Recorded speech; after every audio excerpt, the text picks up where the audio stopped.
saya Yerni Modok dengan NIM 10120240082, mahasiswa Institut Agama Kristen Negeri Kupang kelas C semester 1. Hari ini saya akan membahas tentang pendidikan agama Kristen pada masa kuno. Di zaman dahulu, pendidikan agama Kristen sangat berfokus pada pembelajaran kitab suci, pengajaran moral, dan pelatihan spiritual. Kegiatan pendidikan ini biasanya dilakukan di dalam komunitas gereja dengan tujuan utama membentuk karakter dan iman individu sesuai dengan ajaran Alkitab. Nilai-nilai yang diajarkan pada masa ini sangat berpengaruh pada pengembangan pendidikan Kristen di era selanjutnya, terutama yang berkaitan dengan moralitas dan pengajaran yang berbasis agama. Seiring berjalannya waktu, banyak gereja mendirikan sekolah-sekolah untuk pengajaran bacaan serta pengetahuan agama. Pada abad pertengahan, pendidikan menjadi lebih terstruktur di sekolah-sekolah gereja. Pada siswa tidak hanya mempelajari Alkitab, tetapi juga bahasa Latin dan filsafat Kristen. Salah satu contoh nyata adalah pendirian Universitas Paris pada abad ke-12 yang berfokus pada teologi dan ajaran Kristen. Universitas ini masih melanjutkan tradisi pengajaran agama yang kuat. Selain itu, nilai-nilai pendidikan agama Kristen yang menekankan kasih, pelayanan kepada sesama, dan pencarian kebenaran terus terlihat dalam pengajaran gereja yang masih relevan hingga saat ini. Pendidikan agama Kristen pada masa kuno dan masa kini memiliki tujuan, metode pengajaran, dan peran pendidikan yang berbeda, meskipun ada kesamaan dasar yang tetap terjaga. Yang pertama yaitu tujuan pendidikan. Pada masa kuno, tujuan pendidikan agama Kristen di masa kuno adalah untuk membentuk iman dan moral umat Kristen melalui ajaran Alkitab, serta memperkenalkan mereka pada ajaran gereja dan dogma Kristen.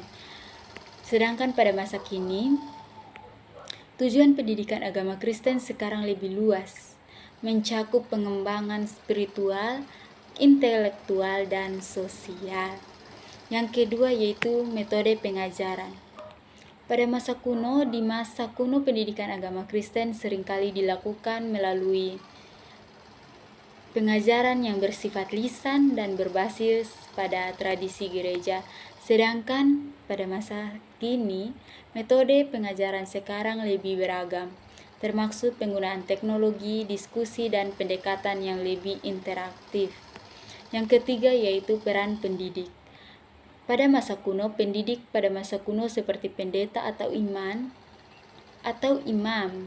berperan sebagai otoritas tunggal yang mengajarkan ajaran gereja kepada jemaat atau murid. Sedangkan pada masa kini, pendidik di masa kini meskipun tetap memiliki peran penting sebagai pembimbing spiritual, lebih sering berfungsi sebagai fasilitator yang mendorong murid untuk berpikir kritis dan mengembangkan pemahaman pribadi. Mereka juga memiliki kesamaan, yaitu kedua masa memiliki tujuan untuk membimbing umat dalam iman Kristen. Kedua masa menekankan pentingnya ajaran Alkitab sebagai dasar utama dalam pendidikan agama Kristen. Sedangkan mereka juga memiliki perbedaan, yaitu pada masa kuno pendekatan lebih otoritatif dan terbatas pada ajaran gereja. Sedangkan pada masa kini lebih mengutamakan pendekatan partisipatif dan kontekstual.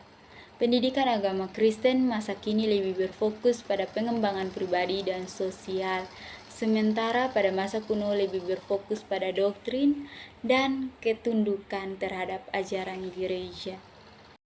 Dalam pengembangan pendidikan agama Kristen pada masa kuno, beberapa tokoh utama yang berperan besar antara lain Yesus Kristus. Peran sebagai pendiri agama Kristen, Yesus mengajarkan nilai-nilai dasar Kristen. Kontribusi utama yaitu mengajarkan prinsip moral, dan rohani yang kemudian menjadi landasan dalam pendidikan agama Kristen. Yang kedua yaitu Paulus. Peran sebagai rasul yang paling banyak menyebarkan ajaran Kristen di dunia Mediterania, Paulus menulis surat-surat yang mengatur doktrin Kristen dan memberikan panduan moral kepada jemaat. Kontribusi utama yaitu mendistribusikan ajaran Kristen melalui tulisan dan pengajaran kepada berbagai komunitas di dunia Romawi. Memperkenalkan konsep-konsep seperti pembelajaran melalui pengajaran kitab suci. Yang ketiga yaitu Clement dari Alexandria. Peran seorang teolog dan filsuf Kristen berkontribusi utama yaitu mengembangkan sistem pendidikan Kristen yang melibatkan pengetahuan intelektual dan etika dan teologi. Selanjutnya Agustinus dari Hippo. Peran sebagai seorang bapak gereja, kontribusi utama yaitu menekankan pentingnya pendidikan dalam mengembangkan iman dan moralitas, serta mempengaruhinya dalam penyusunan sistem pendidikan berbasis ajaran Kristen. Selanjutnya Jerome. Peran Jerome adalah penerjemah Alkitab ke dalam bahasa Latin, yaitu Vulgata, yang menjadi dasar pembelajaran Alkitab di dunia Kristen Barat. Kontribusi utama yaitu memberikan akses yang lebih luas terhadap teks-teks Alkitab bagi umat Kristen, memungkinkan pendidikan agama Kristen lebih mendalam. Pemikiran dari tokoh-tokoh masa kuno memiliki peran penting dalam pengembangan pendidikan agama Kristen. Beberapa tokoh utama dan kontribusinya antara lain, yang pertama Agustinus dari Hippo. Pada tahun 354 sampai 430 Masehi, Agustinus menekankan pentingnya rahmat Tuhan dalam pendidikan dan pembelajaran. Dalam konteks pendidikan agama Kristen, ia mengajarkan bahwa pengajaran harus mencakup pemahaman tentang Alkitab dan kasih Allah. Selanjutnya Ambrosius. Pada tahun 340 sampai 397 Masehi, sebagai uskup Milan, Ambrosius dikenal sebagai pendekatannya terhadap musik gereja dan liturgi.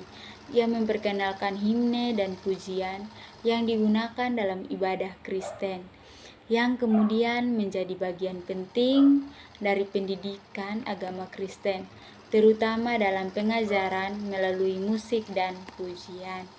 Selanjutnya Origenes.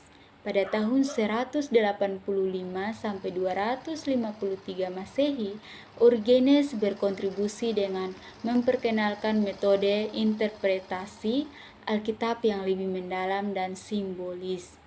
Ia mengajarkan pentingnya pemahaman teks Alkitab secara spiritual dan filosofis yang menjadi dasar bagi pendidikan agama Kristen dalam memahami kitab suci secara lebih luas. Selanjutnya Tertullianus. Pada tahun 155 sampai 240 Masehi, Tertullianus mengembangkan teologi dan apologetika Kristen dengan menggunakan logika dan filsafat Yunani.